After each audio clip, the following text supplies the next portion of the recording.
एकीकडे राज्यातील अनेक शहरांमध्ये भटक्या कुत्र्यांचा सुळसुळाट वाढलेला आहे। दुसरीकडे नागपुरातील विधान भवन परिसरात देखील भटक्या कुत्र्यांचा सुळसुळाट बघायला मिळतोय। तर या भटक्या कुत्र्यांमुळे आमदार, मंत्री, कर्मचाऱ्यांना त्रास होतोय। त्यामुळे नागपूर विधान भवन परिसरामध्ये भटकी कुत्री पकडण्यासाठी महापालिका कर्मचाऱ्यांकडून मोहीम राबवण्यात येते। ही भटकी कुत्री पकडताना महापालिका कर्मचाऱ्यांना चांगलीच कसरत करावी लागते। दरम्यान राज्यातील अनेक शहरांमध्ये भटक्या कुत्र्यांची समस्या वाढते। मात्र या कुत्र्यांना पकडण्यासाठी प्रशासनाकडून तत्परता का दाखवली जात नाही असा प्रश्न उपस्थित होतो।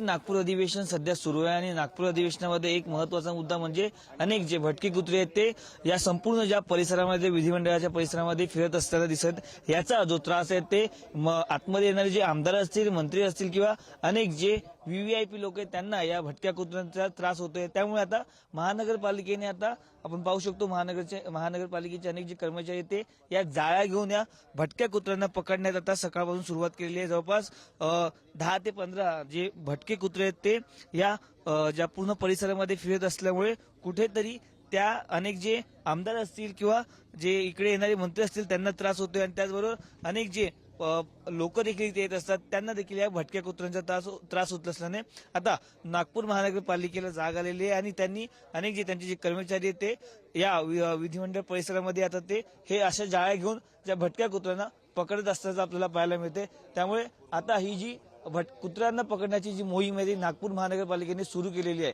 कॅमेरा पर्सन सुरेश, मी पद्मेश पवार, पुढाई न्यूज, नागपूर।